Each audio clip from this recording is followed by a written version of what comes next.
Tekstil Indonesia. Bismillahirrahmanirrahim. Assalamualaikum warahmatullahi wabarakatuh. Waalaikumsalam warahmatullahi wabarakatuh. Salam sejahtera untuk kita semua. Jumpa lagi dalam podcast kita sore ini di akhir minggu weekend. Kita bincang-bincang santai mengenai tekstil atau perkembangan tekstil yang ada di wilayah kita. Siap, Pak. Siap. Mungkin kita, mungkin saya sendiri pelaku tekstil hampir 27 tahun kerja di pabrik tekstil. Kalah sama saya. Ya. Tapi ya memang pengalamannya tidak lampau banyak ya. Kita cuma belajar di cara pembuatan benang katun sama pembuatan kain denim. Ya kalau kita lihat, saya pengalaman dari benang paling kasar ya 5,5 S sampai bikin 40 S di ring spinning. Iya. Tapi rata-rata katun. Tapi di akhir-akhir kita juga proses benang-benang yang spandek atau yang katun dikasih likra yang akhirnya bisa mulur. Jadi kain tekstil itu terutama kain denim itu sangat pesat perkembangannya. Ya. Dari awalnya cuma dipakai pekerja-pekerja kasar yang kain jin itu ya, yang tahan sobek, pakai koboi-koboi. Tapi akhir-akhir ini karena perkembangan zaman, kain denim itu dipakai segala level, skala tingkatan. Ya. Dari anak muda sampai nenek-nenek, dari remaja, dari kain resmi sampai kain ibu hamil juga pakai kain denim karena nyaman ya. Ya. Denim itu kalau dipakai musim dingin dia sejuk, kalau di musim panas dia sejuk dipakai, kalau musim dingin gini hangat. Ya. Itu kelebihan katun. Ya mungkin saya ini kebetulan Aki juga pelaku kain denim, kain jin. Kalau orang bilang itu jin, yang sekarang perkembangannya sangat pesat. Dari katun juga ada yang pakai rami, ada yang pakai rayon. Ya. Dan itu sangat laku sekarang, banyak yang pakai kalau kita lihat. Nah gini Ki, kenapa sekarang hampir di tahun 90-an tekstil di Indonesia itu sangat-sangat amat maju. Luar biasa ya. Luar biasa. Saya dulu masuk pabrik 91 itu idola masuk. Wes, Karena bisa masuk ke perusahaan ini keren aja ya. iya. Ya standarnya hampir jauh dengan status sekolah yang sama, masuk ke pabrik tekstil, Betul. masuk ke BUMN atau IPTN atau jadi ASN, Hampir sejajar ya. lebih tinggi kita. Oh, dulu betul, di tekstil. Waktu itu. Nah, berjalannya waktu 10 tahun 20 tahun kemudian kita jalan di tempat atau jalan pelan, mereka secara ekonomi melesat ke atas. Nah, Ya. ya itu kira-kira apa penyebabnya dan kenapa pabrik tekstil sekarang yang di Kota Bandung terutama ya, Jawa Ya. Barat terutama, kok sekarang itu dibilang mati suri. Banyak pabrik-pabrik yang udah tutup, yang udah jalan juga terseok-seok. Siap. Nah, itu mungkin apa ya masalahnya itu. Oke, siap Pak Haji. Assalamualaikum warahmatullahi wabarakatuh. Teman-teman channel RW Caper se-Indonesia. Baik, perkenalkan saya Wan Setiawan. Saya ingin bercerita lah pengalaman hidup. Ini mereview Pak Haji ya. Iya. Mereview karena saya juga mantan karyawan sebuah perusahaan di Kota Bandung ini yang bergerak di bidang tekstil Pak Haji ya. Saya mau bicara dulu dari bawah lah. Oke. Ya.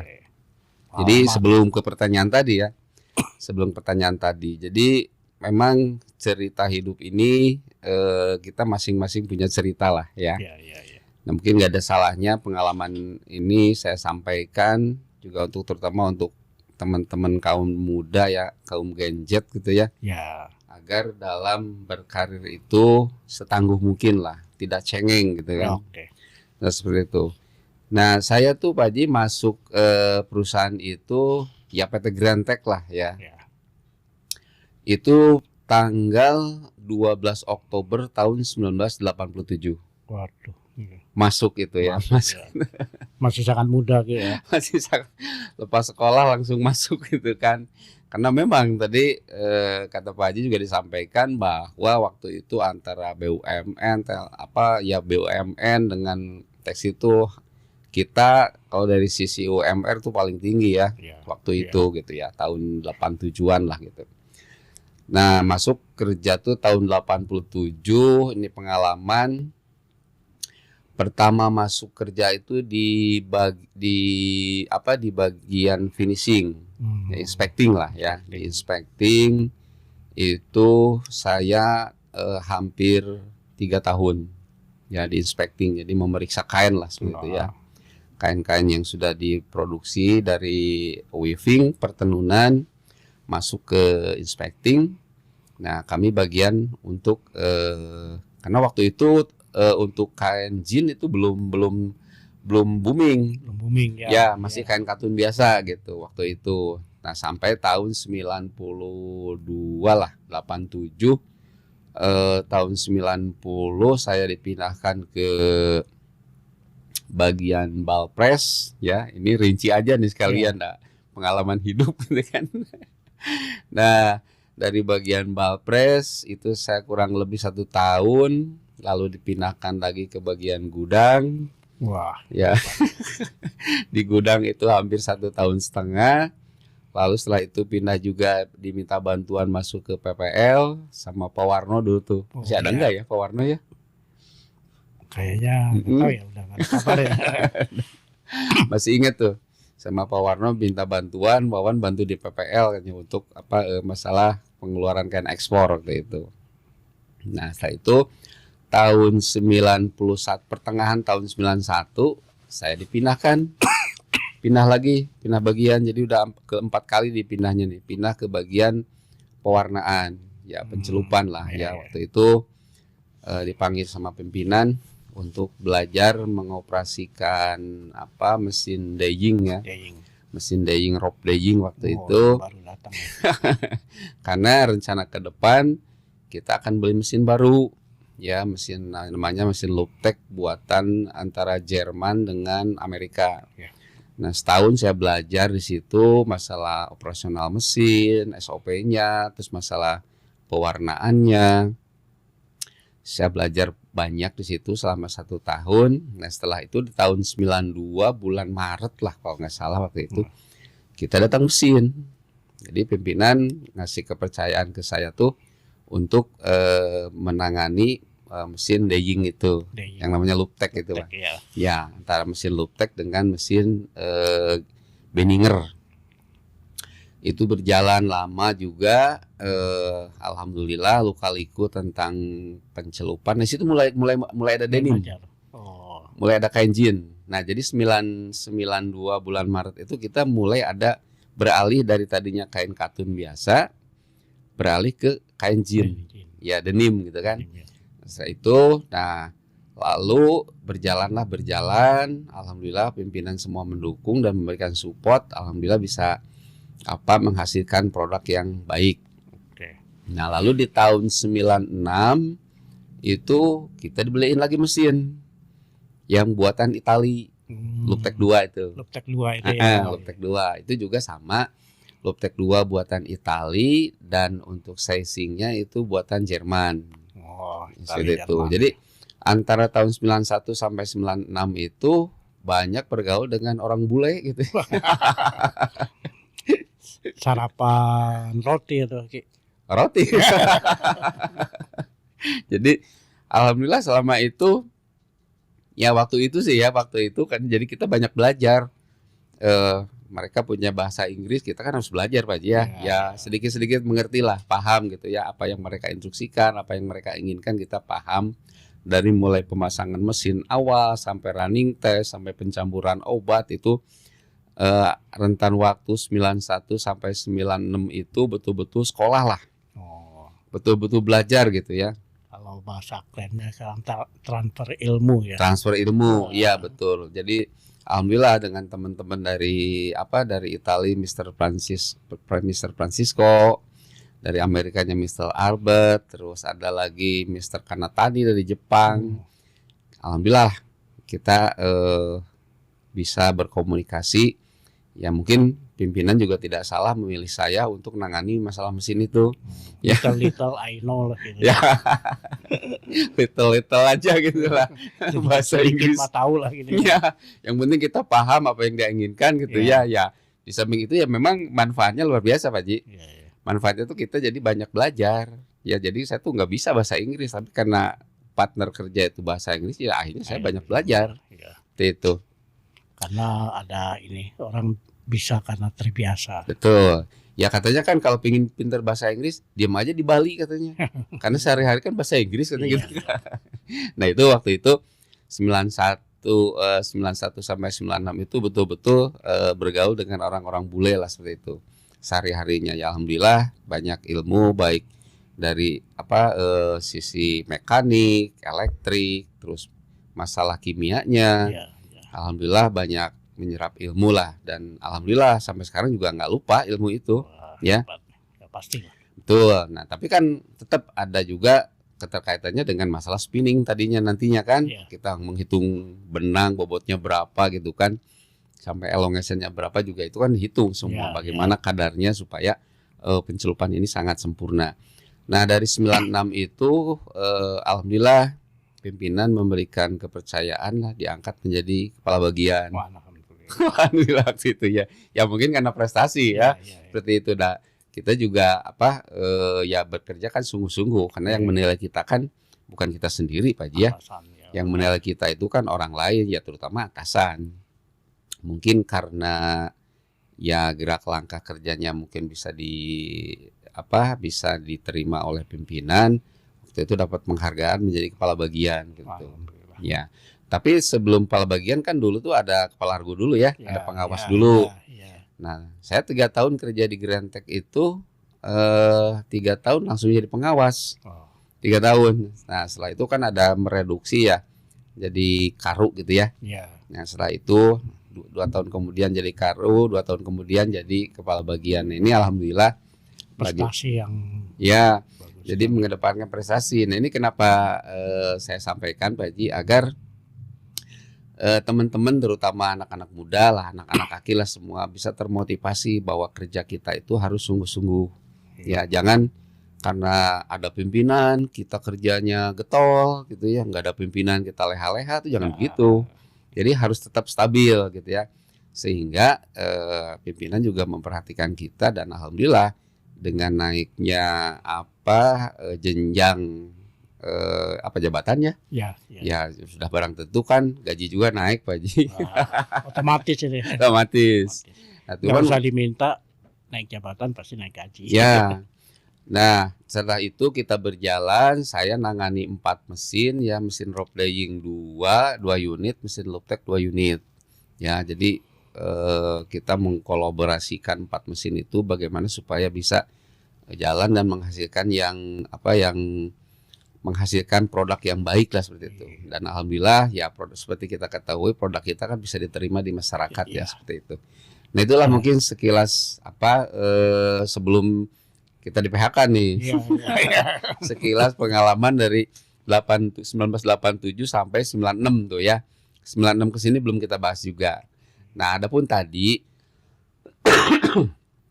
yang disampaikan oleh Pak Haji masalah kondisi waktu itu kan memang dari tahun 87 sampai 96 itu tekstil itu luar biasa. Luar biasa. Ya. Sampai menteri juga kan pernah datang ke kita. Waktu itu menterinya Pak Kosmas Batubara ya datang ke Menteri Tenaga Kerja. Menteri Tenaga Kerja, dari spinning dulu, habis dari spinning masuk ke persiapan, masuk ke WIP, langsung ke finishing. Jadi dia karena kalau perusahaan tekstil itu kan termasuk programnya padat karya ya, melibatkan orang banyak kan. Betulnya alhamdulillah kan waktu itu karyawan sampai 1.800 orang. Karyawan kita tuh kan 1.836 kalau nggak salah tuh. sempat lebih. Sempat lebih, bahkan nyampe 2000 lebih lah karyawan kita saya tuh. hafal. Nah itu masa jaya-jayanya tuh 1987 sampai kalau Krismon teh tahun berapa tuh? 98. 98 ya. Nah sampai 98 tuh luar biasa. Iya. Luar biasa itu produk kain sampai kita keteteran, yang pesen kain banyak, bahan juga banyak, tapi tenaga kurang. Makanya kan rekrutmen terus tenaga kerja gitu. Nah ketika Krismon waktu itu krisis moneter, udah mulai goyang dari situ Pak Ji ya. Iya, karena kebijakan Krismon, terus tumbangnya Orde Baru, Ya betul. terus akhirnya banyak kebijakan yang Tidak pro. ke industri. Iya Nah, betul. Nah itu masih ingat sih, waktu itu kita dirumahkan hampir 3 bulan lah dirumahkan karena memang kondisi ekonomi waktu itu karena pergantian kepemimpinan ya ya, dari Pak Soeharto ke siapa waktu itu? langsung Habibie. Pak Habibie ya, Ya. masa transisi lah seperti Ya. itu sehingga arus ekonomi itu memang terganggu terutama dari segmen tekstil Ya, ya, pemasarannya seperti itu sehingga kuota untuk ekspor juga kita kan dikurangi waktu itu. Cuman hanya 16% lah yang biasanya Ya. kita 75% gitu kan 80%. Pas Krismon itu sampai 16%. Nah, sehingga market kita itu waktu itu kita banyak lari ke market dalam negeri, domestik gitu ya. Tapi alhamdulillah juga karena produk kita bisa diterima di masyarakat, bisa diterima di konsumen dan hasilnya juga memang bagus. Ya alhamdulillah berjalan juga meskipun terseok-seok ya. Iya. Sampai Nah, itulah cerita perjalanan nih. Belum kemarin kita mau ending, mau penutupan juga masih ingat lah pokoknya waktunya.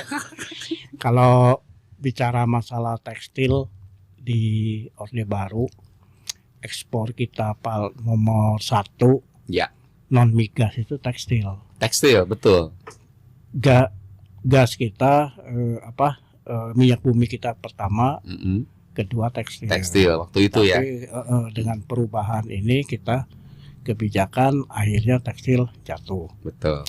Nah, saya masuk tahun 90-an 90-an ya. sampai 98 itu kita Krismon. Tekstil itu setelah Krismon lewat, Grantek itu masih menjadi barometer Bandung bahkan Indonesia. Primadona loh. Ya, baik itu mengenai ketenaga kerjaannya, kita Betul. punya serikat pekerja yang bagus. Iya.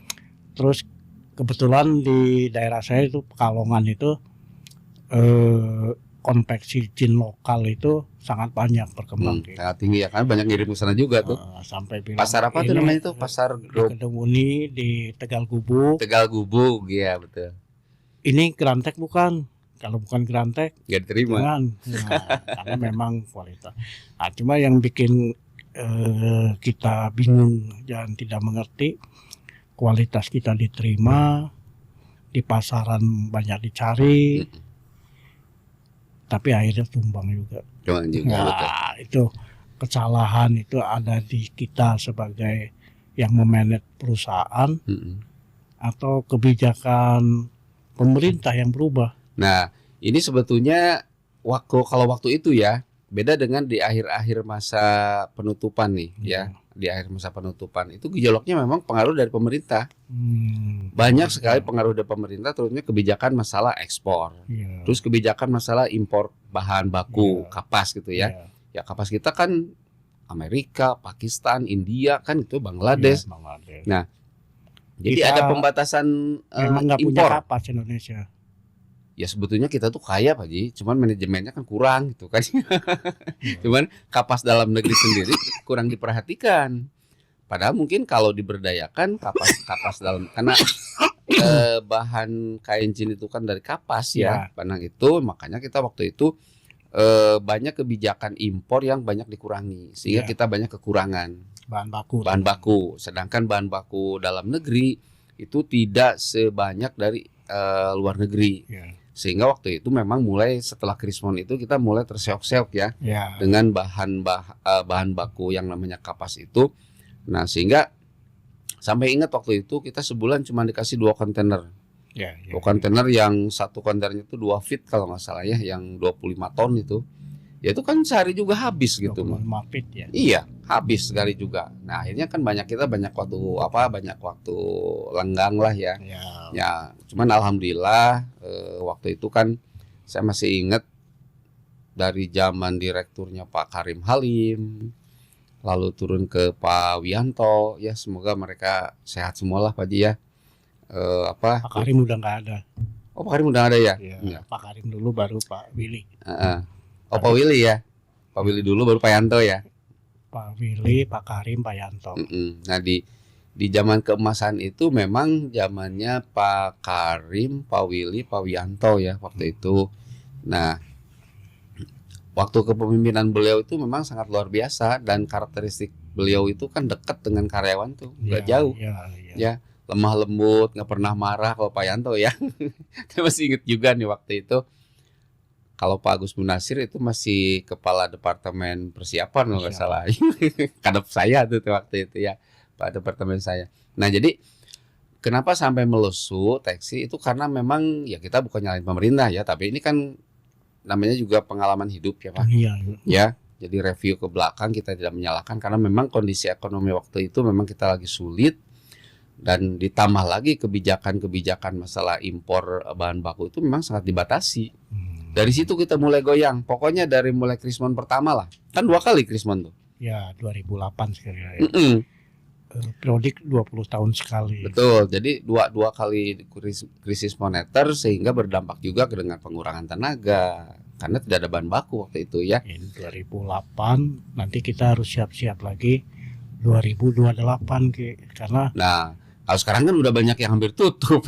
Enggak, maksudnya krisis global itu akan muncul. Akan muncul ya per 10 tahun berarti ya. 20 tahun sekali. 20 tahun sekali ya. Ya itu jadi kalau kita berkaca ke waktu itu tahun 98 Krismon dengan adanya berhentinya penggantian kepemimpinan sehingga berdampak sekali pada ekonomi sehingga bukan karena faktor manajerial bukan karena faktor manajerial rumah tangga perusahaan kita, tapi karena pengaruh dari pemerintah sendiri, kebijakan pemerintah, terutama masalah impor bahan baku lah waktu itu kan bahan bakunya kita banyak impor. Ya kan? Kalau tekstil itu hampir 90% impor. Ya. Jadi kita cuma numpang buat di sini. Iya. Dari kapas, chemicalnya, spare part. Kita masih banyak tergantung sih. Cuma air aja kita masih sama tenaga kerja. Ya memang waktu itu betul dipengaruhi oleh karena bahan baku itu semuanya bahan baku juga bahan pembantu produksi itu memang kebanyakannya impor ya. Yang kita kan punya air saja ya sama karyawan gitu. Kalau dulu saya hitung itu semuanya impor. Kalau kita dolar kan dari 2.500, 4.000 melonjak ke 6.000. Betul waktu itu. Iya tahun 98 tuh. 98. Iya. Kalau kita bahannya impor terus kita jual lokal, ya nggak masuk. Iya nggak masuk kan. Sedangkan impor kita dibatasi. Iya. Nah jadi harapan kita ke depan, terutama dunia tekstil ya. Tapi khususnya kalau di Kota Bandung kan kita sekarang tuh tekstil itu bisa dihitung ya Pak Ji ya. Ya tinggal berapa lagi? Tinggal berapa perusahaan lah. Di Bandung Selatan yang udah Bandung Selatan, Bandung Timur masih ada. Kalau Bandung Tengah sekarang itu udah mulai pada tutup ya. Mulai habis. Mungkin terakhir di situlah di daerah daerah Cicukang ya. Masih ada tuh. Katanya juga mau tutup juga katanya tuh. Nggak usah disebutin namanya lah. Jadi kembali lagi faktor-faktor kenapa waktu itu tekstil sampai jatuh ya bukan faktor manajerial. Kalau secara faktor manajerial perusahaan kita tuh paling kuat sebetulnya. Ya. Semua lini kuat ya, kompak semua dari direktur sampai ke bawah tuh kepala departemen, kepala divisi, kepala bagian sampai itu kita betul-betul kompak waktu itu. Itu kuncinya kan di situ. Nah sehingga yang sangat mempengaruhi itu adalah kebijakan pemerintah tentang kebijakan pemerintah tentang bahan baku. Sama ini mungkin kita diskusi ya. Dulu saya pernah menghitung ongkos produksi tekstil. Ya. Nomor satu udah pasti bahan baku lah ya. Ya betul. Nomor dua, makanya kita sejahtera bayar tenaga kerja. Ya. Nah, itu sampai 10 sampai 20%. Terus spare part, baru di bawahnya listrik. Energi ya. Energi. Nah begitu Krismon, kenapa DPR itu bilang kenapa kita subsidi perusahaan kan itu orang-orang kaya. Akhirnya listrik di perusahaan tidak disubsidi. Nah itu juga pengaruhnya. Nah, akhirnya waktu saya hitung lagi,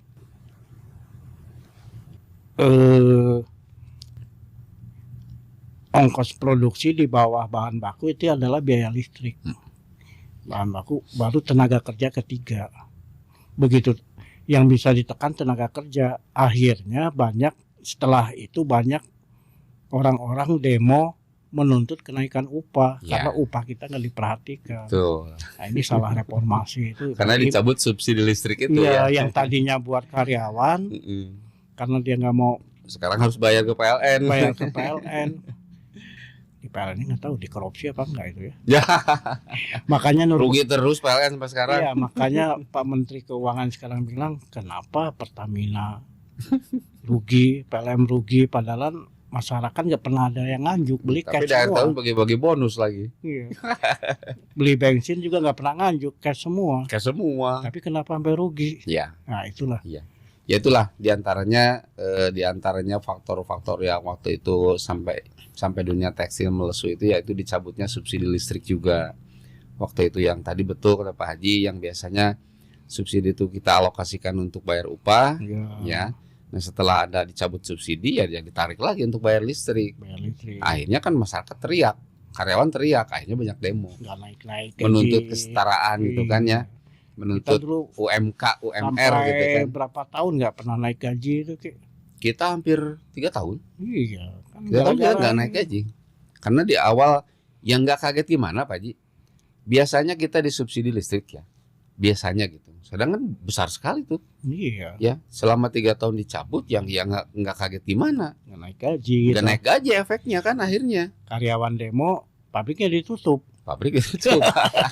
Makanya tahan-tahan sebagai ya ini juga mungkin sama ya pengurus serikat pekerja juga. Duka-dukanya itu kan kerasa ini kan. Itu sangat luar biasa ya. Dia di samping juga sebagai sebagai karyawan juga kita kan aktif di serikat pekerja juga ya. Yang tahu kondisi. Dulu waktu mulai adanya SPTSK ya, setelah itu jadi SPN kan. Iya. Seperti itu sampai bubar sekarang. Jadi cara kita menghadapi karyawan itu seperti apa, karena semua bertumpuk di serikat pekerja. Ya, kalau karyawan kan tidak mau tahu rumus produksi seperti apa. Iya, ya kan seperti tadi dikatakan, kos produksi 1 meter itu berapa? Iya. Ya kan termasuk di situ energi, spare part, bahan pembantu, upah kerja.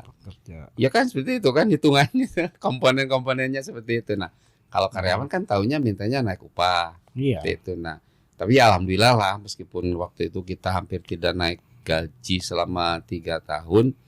Ya alhamdulillah lah, kita masih diberi kesempatan dan rezeki dari yang lain juga Pak Haji. Iya, karena kita nggak naik 3 tahun, upah kita udah di atas. Iya.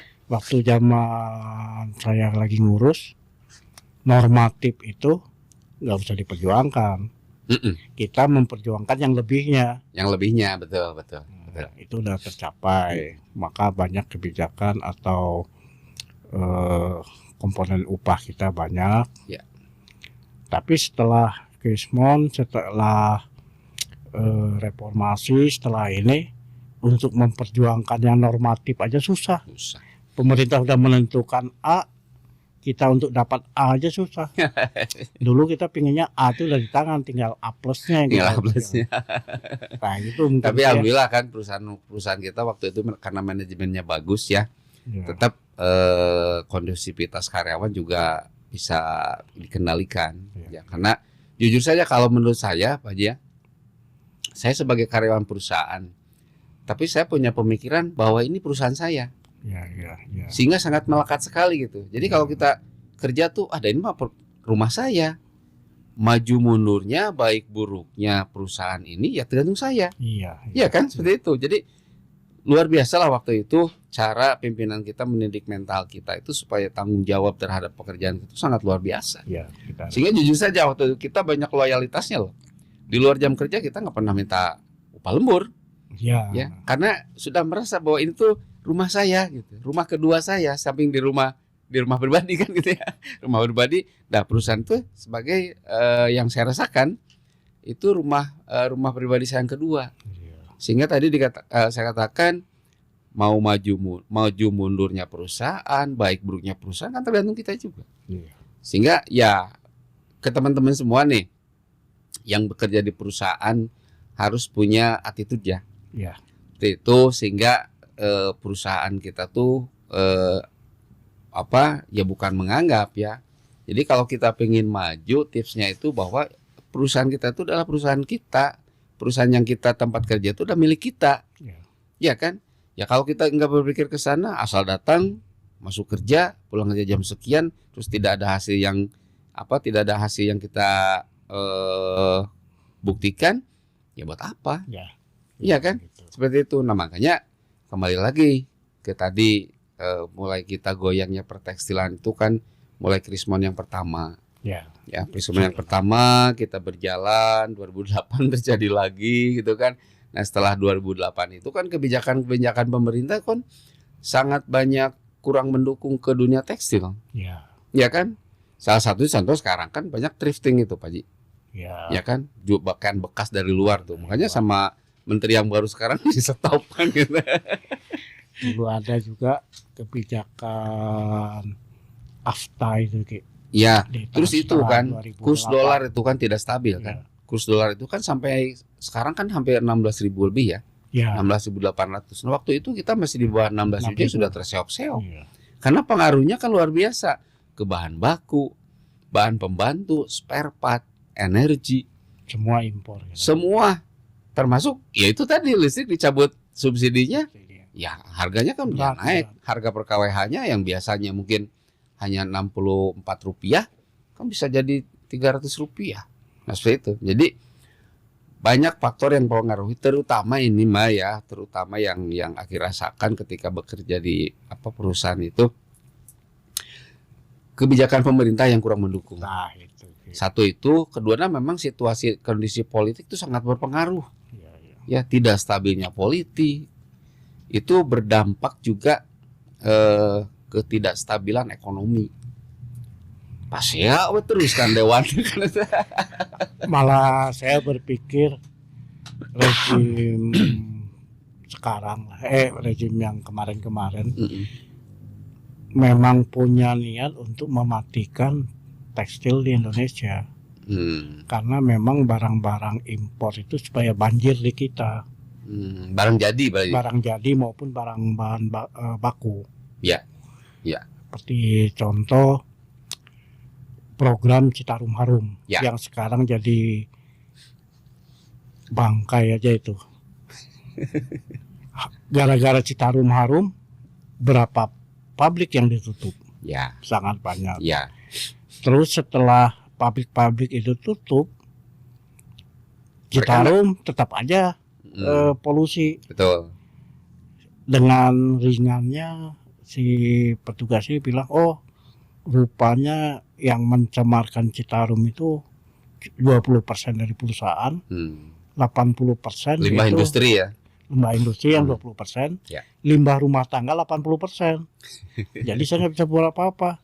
Setelah pabrik-pabrik tutup, Iya. setelah kita jadi korban. Korban PHK gitu. Iya, ya gitulah. Karena buat sangat banyak pabrik di daerah Cimahi, Bandung Raya yang tutup gara-gara Citarum Harum. Ya.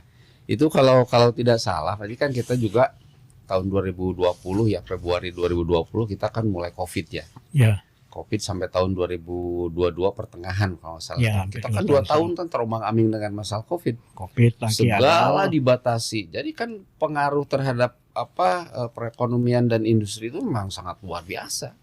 Dari situ lebih parah lagi. Iya itu. Nah, Pak. setelah itu kan muncul yang barusan dikatakan masalah Citarum Harum. Nah, jadi betul tadi yang dikatakan Pak Haji, kenapa kita tuh jadi produsen gitu ya, produsen kain denim, Ya, kain jean. Nah, hasilnya kan kita ekspor lagi keluar, ya, seolah-olah seperti barter ya. Nah, waktu itu kan kita sangat booming sekali masalah produksi jean itu kan ya, tapi yang menjadi barometer kan perusahaan kita waktu itu ya, kan. Pokoknya yang lulusan PT Grantek kemanapun kerja pasti diterima waktu itu kan, karena kita punya sertifikasi yang kuat. Nah, waktu itu kita mesti ingat juga masalah program Citarum Harum. Memang kita juga tidak tutup mata bahwa yang namanya produksi kain denim ya ya, beda dengan produksi kain katun biasa. ya, Ya, kalau kain katun biasa itu kan limbahnya juga tidak berwarna. ya, Ya, hanya ada di situ yang namanya sizing saja. Ya, dan itu pun tidak terlalu Kanji pekat ya, lah. ya, ya. Kanji lah seperti itu ya. Seperti itu, dan itu tidak banyak. Nah, setelah peralihan tahun 92 ya yang tadi Aki sampaikan, kita kan mulai beralih ke produk jean ya, Denim, ya. produk denim. Ya. Nah, dari situ kita kan berupaya supaya minimalisir bagaimana limbah industri itu yang terutama limbah cair itu bisa diminimalisir. Ya, ya. Ya, terbukti dengan kita waktu itu diresmikan oleh Pak Ateng Wahyudi loh. Water treatment kita Ya, tuh paling bagus ya, water treatmentnya ada. Jadi ketika kita produksi itu, si air itu masuk ke water treatment, dari water treatment dibuang ke sungai itu sudah bening. Ya, Ya, sudah bening, tidak berbau dan seterusnya lah. Cuman sayangnya nih waktu itu kan di hilir perusahaan kita ada pabrik lagi. Ini yang nakal, jadi kita juga ya, bawa-bawa. dampaknya. Nah itu, Iya, iya. ya kan? Ya, yang sekarang paji tangan itu, ini nakal, kita ke bawah-bawah. Iya, iya. Padahal kita sudah setengah mati tuh ngurusin Ngurus limbah, ya, air, limbah cair itu ya, dari pencelupan itu kan. Kita sudah setengah mati bagaimana supaya air keluar ke masyarakat itu bening dan tidak berbau. Kita udah melaksanakan itu. Cuman sayangnya itu di hilir perusahaan gitu ada pabrik lagi. Sedangkan sungai kan jalurnya itu. Iya. Ya akhirnya kan kita ketempuhan juga gitu kan. Yang besar ya, Ki, ya. Yang besar. Cuma kecil pabriknya. Nah itu diantaranya juga. Ya cuman sayangnya juga waktu itu kan gimana ya, di luar nalar Pak Haji ya.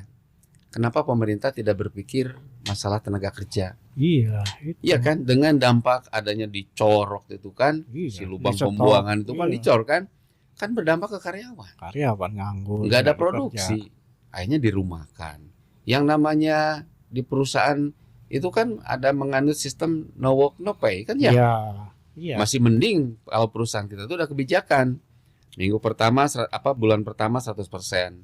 Bulan kedua kita 75%. Bulan ketiga 50%. Terus gitu kan. Ya kita kan di serikat pekerja paham banget Iya. tuh. Seperti itu. Nah, ini yang juga khususnya di Kota Bandung lah, industri tekstil Kota Bandung itu memang banyak banget itu pengaruhnya. Tapi bukan faktor eksternal, tapi bukan faktor internal, Internalnya ya. tapi faktor eksternal, Eksternal, yaitu yang ya, namanya kebijakan kebijakan pemerintah. Siap. Seperti itu. Jadi sungguh luar biasa lah, karena jujur saja waktu itu kalau anak buah kan banyaknya lulusan SMA perguruan tinggi ya, itu seneng banget loh kalau masuk perusahaan kita tuh. Iya, susah, Ki. Iya, waktu itu kan kompetitif sekali gitu, maksudnya jadi kompetensinya tuh sangat padat sekali. Karena perusahaan kita bukan perusahaan abal-abal ya waktu itu kan. Ada kebanggaan. Ada kebanggaan tersendiri. Cuman ya itu tadi, ya kebijakan pemerintah yang tidak pro ke kita. Kan seperti itu. Nah, kenapa sekarang pemerintah seolah-olah tidak memperhatikan? Ya. Di kepemimpinan tahun sebelumnya lah, ya. Baru sekarang mungkin nih ada perhatian lagi ke dunia tekstil tuh ya. Ada lagi kan? Ya, ya mudah-mudahan lah. Sekarang udah apa nih istilahnya, pemerintahan merah putih, pro rakyat Ya. dan pro industri. Betul. Lapangan kerja banyak lagi, kita bisa bangkit lagi. Ya, Mudah-mudahan. ya harapan kita kan gitu Pak ya. Karena kalau kita hitung lulusan sekolah itu ya, lulusan SMA, Ya. perguruan tinggi, kan itu sebetulnya orang Indonesia tuh pintar-pintar. Cuman tidak difasilitasi gitu aja. Ya, ya. Iya kan? kita jago, apa yang nggak kita bisa, bikin kapal kita bisa loh. Ya kan, bikin Iya. tank baja punya pindad. Iya. Cuman kan kurang difasilitasi seperti itu. Nah, apalagi kita di dunia pertekstilan yang kita yang memang kita basicnya di pertekstilan waktu itu ya sangat luar biasa tuh kebijakan pemerintah tuh memang kurang pro gitu ya. Iya. Kurang pro gitu. Dan tadi kan contoh aja listrik. Oh, itu mau orang kaya nggak usah disubsidi. Iya. Tahu yang kerjanya itu kan rakyat jelata kan gitu kan? Iya. Iya. DPR malah tahu itu. Jangan lihat yang punya pabrik gitulah. Tapi lihat mah yang bekerja di pabrik itu. Pabrik. Siapa itu? Ya kan? Iya. Kalau zaman Pak Harto sampai datang waktu itu Pak Kosmas Batubara datang, Pak Umar Wirahadi Kusuma datang, sampai Ibu Tin juga datang waktu itu. Wah, pokoknya perusahaan kita tuh sangat luar biasa ya perhatiannya. Nah, setelah penggantian rezim itulah kita mulai terseok-seok. Perusahaan kita tuh bajinya Kira Orde Baru mungkin ya. Ya. Jadi disikat. ikat. Nah, di akhir cerita ini dari tahun tadi sampai tahun 96 ya. 96 kita maju enggak, mundur enggak, tapi stuck gitu di tengah-tengah. Tapi produksi jalan terus. Tapi waktu itu juga memang banyak pengurangan tenaga kerja karena faktor tadi itu seperti itu. Nah, itu seingat saya tuh sampai tahun 98 ya, tahun 2020 masih oke, 2021 kan kena Covid. Ya. Ya kan 21. Nah, 2022 sampai 2022 lah Covid itu. 2002 sampai 2024 kan kita sempoyongan. Ya. Akibat ya kebijakan juga. Terutama ya bahan baku itu. Dicabutnya subsidi, ya kan? Penetapan UMR yang tidak ada kompromi pemerintah. Ya. Kan ada perusahaan yang mampu, ada yang enggak kan? Kalau kita alhamdulillah waktu itu karyawan masih bisa diajak bicara Pak Haji ya. Tapi alhamdulillah Pak Haji ya, saya meniti karir di perusahaan ini PT Grantek. Saya ucapkan terima kasih nih Oke. untuk pimpinan-pimpinan saya waktu itu, Pak Karim, Pak Willy yang meskipun sudah tidak ada ya. Iya. Terus yang terakhirnya Pak Wianto, Pak Agus, nah Pak Novi juga gitu kan. Itu alhamdulillah selama perjalanan hidup saya terakhir nih saya ceritain, saya bekerja di Grantek masuk tahun 87. Tahun 91 bulan Agustus saya nikah, Pak. Waduh. Ya nikah tuh. Nikah. Persejalan waktu alhamdulillah dikaruniai anak 5 nih. Ya. Oke. Dan alhamdulillah anak-anak semua bisa kuliah. Alhamdulillah. Padahal kerja di pabrik gitu. Iya, iya. Ya kan? Nah, ini justru kenapa tadi punya rasa saya tuh memiliki perusahaan itu perusahaan saya. Ya dampaknya kan itu. Iya. Ya. Udah melahirkan Iya. sarjana-sarjana. Alhamdulillah ya. Jadi dari 5 anak ini yang 4 sudah mau kuliah, yang satu ini sekarang di SMA nih. Iya. Satu lagi baru kelas 1 SMA. Kecolongan ini. Nah, jadi hasil kerja dari perusahaan ini memang kalau saya tuh sangat bisa dirasakan sekali ya. Di samping kebutuhan pendidikan untuk anak-anak, kebutuhan hari-hari, Iya. kebutuhan primer, sekunder. Ya, jujur saja, saya akui makanya ketika kemarin mau tutup pabrik saya tuh sedih. Pasti. Kenapa sampai bisa begini? Tapi kan, nah ini baru endingnya adalah faktor internal, Iya. ya, faktor kepemilikan perusahaan. Pokoknya waktu itu ketika ditinggal oleh yang namanya Cisauki ya. Waktu itu. Nah jadi inget banget gitu. Karena kalau masuk tahun 1987 kita tahu waktu itu bisa beli lahan sekian hektar Iya. sekian hektar kan, Ekspansi terus. ekspansi, mendirikan pabrik lagi, mendirikan apa itu dan lagi, jadi rasa banget gitu. Nah dampaknya ke keluarga saya juga alhamdulillah ya, anak semua bisa mandiri lah sekarang ya, karena memang dari sisi pendidikannya diperhatikan lah seperti itu. Di samping dari hal-hal yang lain lah seperti itu Pak Haji, alhamdulillah. Alhamdulillah, ya. Ya mungkin itu aja. Cukup panjang ya Ki ya. Sejam. Nah, 1 jam. Kita bicara mengenai kejayaan tekstil, Perjalanan hidup ya. perjalanan hidup. Walaupun kita buruh pabrik, pekerja di pabrik, tapi karyawan PT Grantek sudah banyak yang anak-anaknya menjadi sarjana, Melahirkan sarjana-sarjana. melahirkan Betul. semua. pada punya rumah semua. Iya. Ya kita memang jaya lah dulu. Iya. Wah, luar biasa lah pokoknya. Susah untuk diungkapkan lah gitu ya waktu kejayaan waktu itu. Mungkin perbincangan kita sore ini ada manfaatnya Ki ya, mengenang masa lalu. Tapi sedih jujur aja. Sedih gitu. Dan ini kita sampaikan supaya teman-teman yang ada di Rantek atau yang lainnya bisa memahami lah bahwa bukan salah rekan kerja, bukan salah atasan, bukan salah kita, memang kebijakan yang tidak berpihak pada kita. Ya mungkin Itu yang paling besar. yang bisa saya sampaikan untuk hari sore ini. Siap. Mudah-mudahan bisa bermanfaat. Mungkin itu aja Ki ya. Ya. Ada Oke, mau nanti kita sambung lagi lah. Cerita-cerita atau nostalgia kita masa kerja. Ya mungkin itu aja yang bisa kita podcastkan pada sore hari ini. Mudah-mudahan manfaat. Sehat selalu. Amin, Dan kita amin. selalu dalam lindungan Allah SWT. Amin. Ya.